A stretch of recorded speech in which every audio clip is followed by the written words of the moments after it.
The show starts up here? Yes, this is pre-recorded. Billboard's pre-recorded. Oh, right. Gotcha. So really, it's like I'm just following along, like, okay, yep, that went through, and now.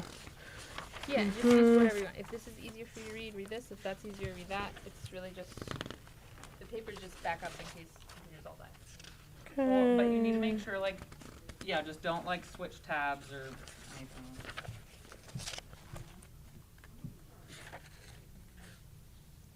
Sally wasn't exactly sure later, but she said she thought the music was playing on the credits again. Hey host, can you talk in the mic for just a second or two? Yep. Thank you. Keep talking. I'm chit-chatting. I'm here in the studio. We are getting ready for airtime. And that is what is happening. I can't see what's highlighted on my script, so that kind of negates the entire point of highlighting what I have to say live. So, I don't know, maybe I'll just look at my computer here instead. Do I have a highlighter? No, I don't, but that would be very helpful. Yeah, I do in my bag.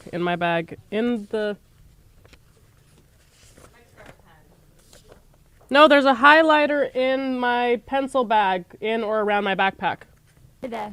Yes? Can you talk into the mic for a bit, Sally? Yes. Yeah, talk about my breakfast. No, I've been talking about my breakfast. No, I've been talking about how I'm going to look at the monitor instead of my papers because I can't see the papers I can't see the highlighted portion of my papers. Oh, that doesn't sound good. I don't like the way that sounds at all. No, and I don't like the way that sounds. Nope, don't like that. What's happening? Sounds like an alien taking over the radio station. I'm still talking. For breakfast, I had some coffee. I didn't really have anything to eat until I got here because, when I'm having bad anxiety, I can't really... You're listening to Uptown Radio. It's Thursday, February 2nd. I'm Izepa Macias. Transit advocates rallied in favor of congestion pricing near the George Washington Bridge this morning. We need to reduce the number of cars on our streets. What? I think I'm already sitting here for the starting. Great question. We're all kind of live right now, so we're going to turn it back up. We're all live right now.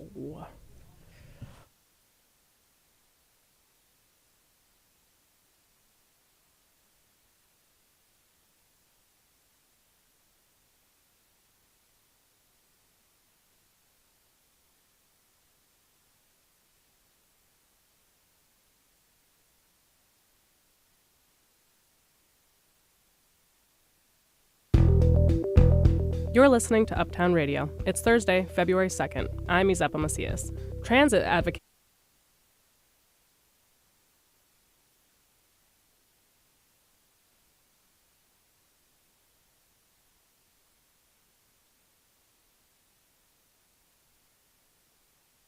If tolls increase, many would think drivers might be fierce objectors to the new plan.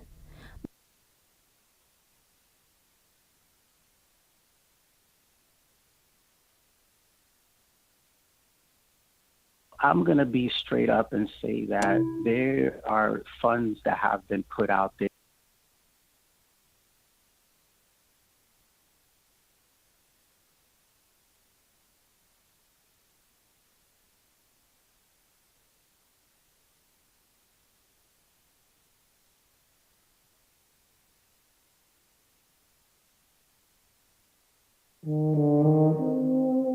It wasn't intended as a serious thing. You're not supposed to end up at the Juilliard School. Juilliard tuba player.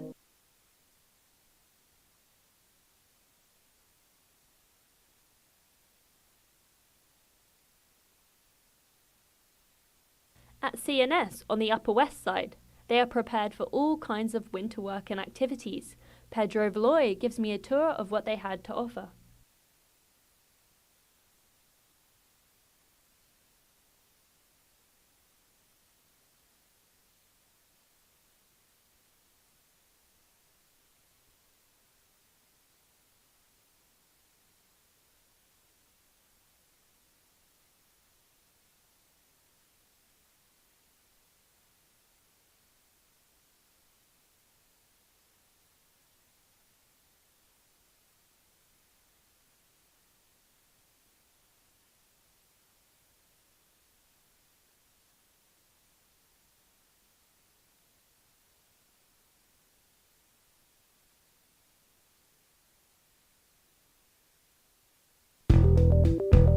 You're listening to Uptown Radio. It's Thursday, February 2nd. I'm Izepa Macias.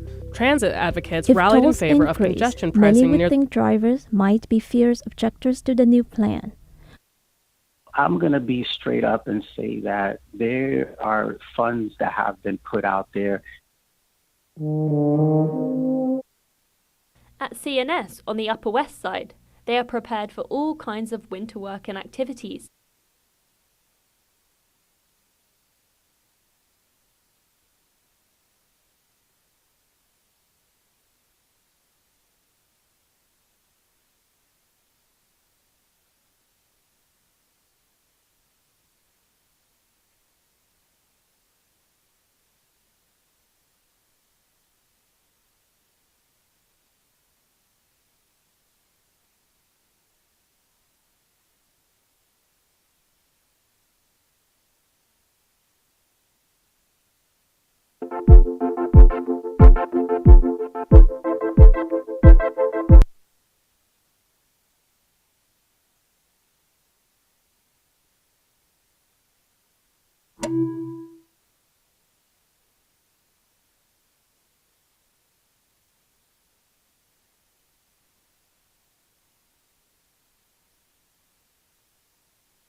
You're listening to Uptown Radio. It's Thursday, February 2nd. I'm Izepa Macias. Transit advocates rallied in favor of congestion pricing near the George Washington Bridge this morning. We need to reduce the number of cars on our streets for our air quality, for congestion, so our buses run on time, and the best way to do that is through congestion pricing. Last night, migrants protesting outside a Hell's Kitchen hotel were moved to Brooklyn. This follows Governor Hochul's decision to allocate $1 billion of her 2024 budget to address migrant issues. I'm going to be straight up and say that there are funds that have been put out there, and frankly, I don't know where those funds have gone. It's Groundhog Day, and a New York and Pennsylvania groundhog are disagreeing about how long winter will last. After a surprisingly warm season, experts are also struggling to make weather predictions. Some kids are disappointed they haven't seen snow yet. My kids love sledding down the hills in Central Park, so I'll miss it. They ask me every week when is snow coming. All this and more on Uptown Radio. But first, the news. Live from NPR News, I'm Lakshmi Singh. The U.S. House has passed a resolution to remove Congresswoman Ilhan Omar from her seat on the Foreign Relations Committee. NPR's Windsor Johnson reports a push to oust the Minnesota Democrat comes in the aftermath of past statements she has made about Israel that have been criticized by both parties as anti-Semitic. Speaking ahead of the vote, Congressman Ilhan Omar said she wasn't surprised by efforts to target her and pledged not to back down. My leadership and voice will not be diminished if I am not on this committee for one term. My voice will get louder and stronger, and my leadership will be celebrated around the world as it has been. Democrats have criticized the push to remove Omar from the panel, arguing that it amounts to political revenge. The decision to oust her comes a week after House Speaker Kevin McCarthy denied seats on the House Intelligence Committee to Democrats Eric Swalwell and Adam Schiff, the former chairman of the panel. Windsor Johnston, NPR News, Washington. A day after Tyree Nichols' funeral, the Congressional Black Caucus is expected to meet President Biden this hour to push for a stronger campaign to end acts of police brutality, such as the beating that cost Nichols his life last month. White House Press Secretary Karine Jean-Pierre outlined some of the proposed reforms in today's briefing with reporters. Reforms like banning chokeholds, significantly restricting no-knock warrants, and requiring the use of body cams at the federal level. And immediate changes like prohibiting the transfer of military-grade firearms, grenade launchers, and other military equipment to law enforcement agencies. At a separate event, President Biden and former President Bill Clinton marked the 30th anniversary of the Family and Medical Leave Act Clinton signed when he was in office. A Guantanamo detainee who sued the Biden administration for unlawful imprisonment has been released. The 42-year-old Pakistani man is now in the small Central American country of Belize. Here's NPR's Sasha Pfeiffer. The man is Majid Khan, and he was an unusual Guantanamo prisoner because he grew up in Maryland, pleaded guilty more than a decade ago to being an al-Qaeda courier, and completed his sentence last year, but was still being held. Because he had cooperated with U.S. authorities, he could not be safely sent to Pakistan. Government officials have not explained why Belize agreed to take him. Khan had been at Guantanamo since 2006, and before that was tortured at a secret CIA prison. That prompted a military jury to ask that he receive leniency. Khan's release leaves 34 prisoners at Guantanamo. 20 of them have been approved for release, but the U.S. has not found countries to take them. Sasha Pfeiffer, NPR News. The Nasdaq has surged 3.2% after shares in Meta Platforms soared more than 23%. You're listening to NPR News. From Columbia Radio News in New York, I'm Valentina Zarens Martinez. In New York City, subway station agents are preparing to exit the booth. The MTA has proposed shutting down all of the customer booths in the system. They'll be presenting the plan to the public at a hearing in Manhattan tonight. This change comes after the MTA's digital tap-and-pay system, known as OBNI, gave riders fewer reasons to talk to the station agents. The MTA won't be firing all those agents, though. They'll assign them to work on the platforms, giving directions and advice. Closing the booths won't save the system any money. In fact, the MTA says it would actually raise the salaries of station agents and hire a bunch more. In New Jersey, a city councilwoman was found shot to death in her car.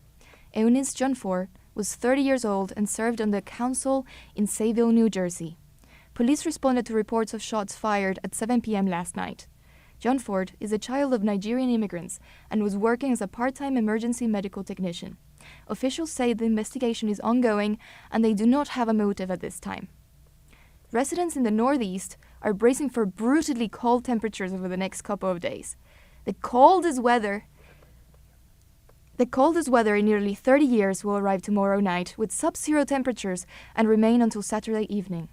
Weather forecasters are calling it a piece of the tropospheric polar vortex. The weather will swiftly shift back to the Valmir temperatures we experienced in January. No more snow in sight. Tonight, at Madison Square Garden, the New York Knicks are set to take on the Miami Heat. Miami has won 7 of its last 10 games. New York has been struggling, losing 6 of its last 8 games and coming out of a 2-game losing streak. For Columbia Radio News, I'm Valentina Zarens Martinez. This is Uptown Radio. I'm Isepa Macias. New Yorkers gathered at the foot of George Washington Bridge this morning. Some were stuck in traffic, others were there for a rally. Drivers entering the heart of New York City may have to pay an extra $9 to $23, part of a long-awaited plan aimed at reducing traffic, which may take effect as soon as the end of the year, V-Tran reports. If tolls increase, many would think drivers might be fierce objectors to the new plan. But not Alejandro Nunes. He's a Lyft driver, so he understands what the government wants to do for the city with its new congestion pricing plan. For us, sometimes it's kind of complicated with the traffic. We spend in short trip. We spend a lot of times to drop the client customers. So sometimes we stuck in traffic and wasting a lot of times. Yeah. So you think it would be for the customers, not just you? I think both sides is because the city have a lot of traffic. Mm-hmm. That's why I think it's better for both sides. A block away, the protesters are gathering for a rally. They agree with Nunes. They want the new plan to take effect. Jacob De Castro is with Transportation Alternatives, a nonprofit, as one of the organizers. So we're here at the George Washington Bridge today rallying in support of congestion pricing because we know that we need to reduce the number of cars on our streets for our air quality, for congestion, so our buses run on time. De Castro has high hopes that the plan will go into effect shortly. Congestion pricing passed through the state legislature several years ago, and we're still fighting to implement it right now. We're expecting a final decision from the federal government within weeks now that would greenlight congestion pricing to start, and we hope that the city, and the MTA implement that as soon as possible once they get that final approval from the feds. Nearby, Ben Mira is waiting for the bus. He's a recent immigrant from Iran. He's also a driver and has a car, but he prefers to use public transportation. Because it's cheaper and easy to use, and because you can go to everywhere. Mira says for immigrants and other New Yorkers like him, driving in New York City is already expensive enough, whether or not the new tolls get added. V-Tran, Columbia Radio News. Governor Hochul announced that $1 billion of the New York State budget will provide health care and shelter to asylum seekers. Today, I spoke with Power Malu, founder and director of the organization Artists, Athletes, Activists, about whether he thinks the money allocated is going to be enough to help New York address the migrant crisis. I'm going to be straight up and say that there are funds that have been put out there. And frankly, I don't know where those funds have gone, because being on the ground, we have not seen any of that funding, that so-called funding that has been given to various organizations. So I'm not really paying attention to that, because to me, it's all politics. I know you said that you don't want to get into the politics of it. However, with $1.1 billion of the budget being allocated to migrant and asylum seeker issues, where would you say that money needs to go? Where would most benefit from it? That money absolutely needs to go to culturally sensitive meals. They need mental health services. If people did the research to understand where they came from and how they got here, they would understand the trauma that they have been faced with, the trauma that they continue to face.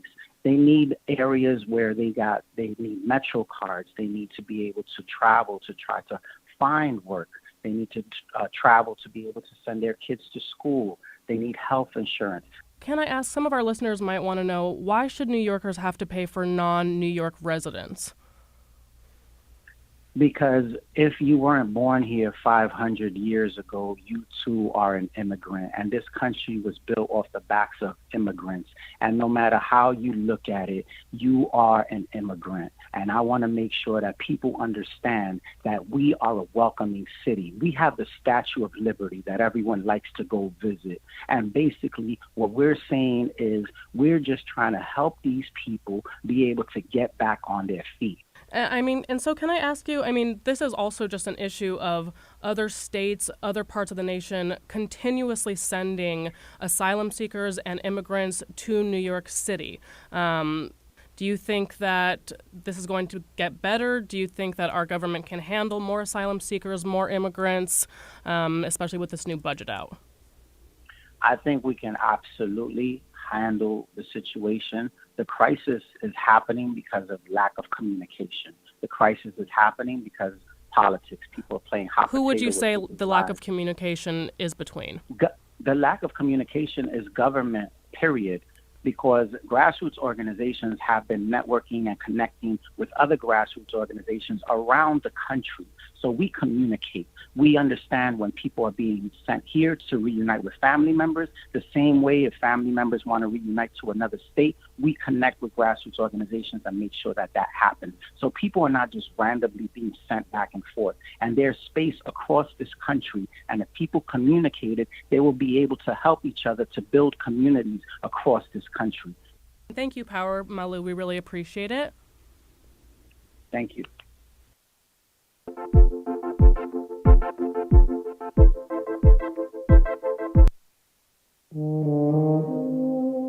It wasn't intended as a serious thing. You're not supposed to end up at the Juilliard School. Juilliard tuba player Adolfo Monterosso. I practiced every day. I brought my tuba home all the time, so much to the point that my case actually broke my freshman year of high school. My wheel came off, but my parents didn't have a lot of money for a new case. And it was just a little bit more work to drag around. I was still kind of moving it around with a broken wheel, and it worked until I got pulled out of my English class by my assistant principal and the janitor, letting me know that I've been leaving skid marks all over the school. And you understand, as a Brooklyn native, as a 14-year-old boy, it was really embarrassing to cry in front of all my peers, but I did because I was quite distraught that I was not going to be able to play my instrument anymore and take it home. There are so many beautiful instruments, but when I make music in my mind, it's the tuba sound, that's what speaks. Even though I do play some other instruments, like when I play the tuba, that's when I feel like I can really sing. You're listening to Uptown Radio, Thursdays at 4. It's Groundhog Day, and two famous groundhogs have given us contradictory predictions for how much winter will last. This morning, Punxsutawney Phil predicted another 6 weeks of winter, but down in Staten Island, New York City's very own groundhog, Chuck, revealed an early spring. Which one is right? As Henrietta McFarlane reports, that's what the city's businesses want to know. At CNS on the Upper West Side, they are prepared for all kinds of winter work and activities. Pedro Valoy gives me a tour of what they had to offer. We have salt spreaders, shovels, the skis. What else? That's about it. Oh, and the salt also for the snow. They get in roughly the same products each year. We don't sell nothing this year. It's been a winter of only a little bit of snow. No snow, no customers. In fact, this place was empty this morning. It's not only the lack of snow that's hurting businesses, it's also that it's been pretty warm.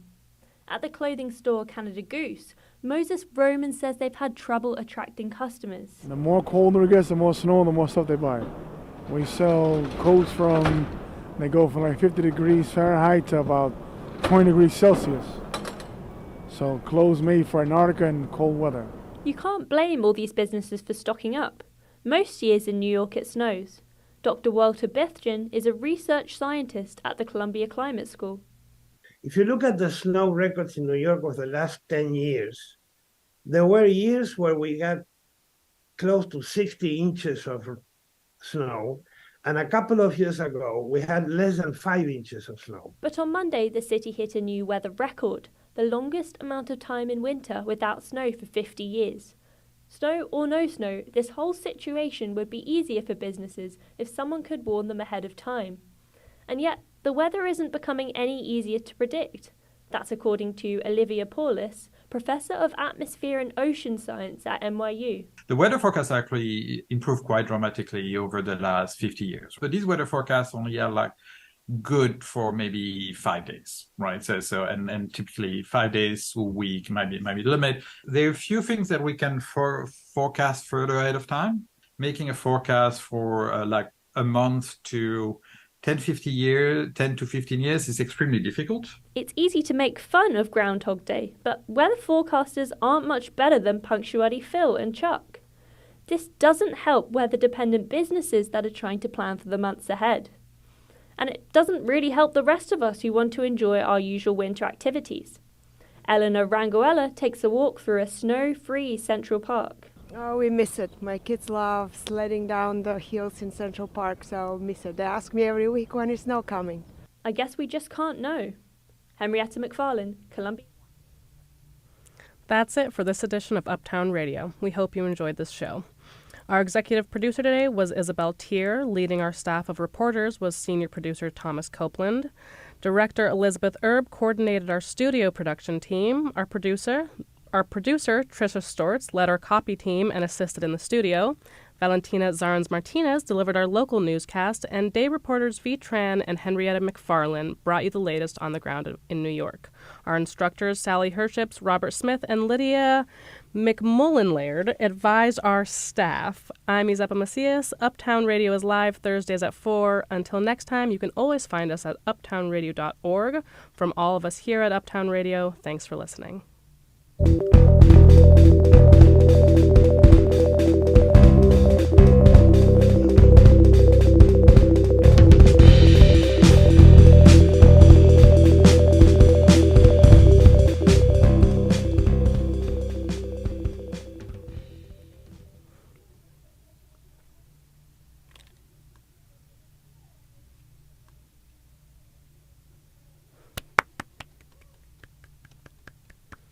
Minutes.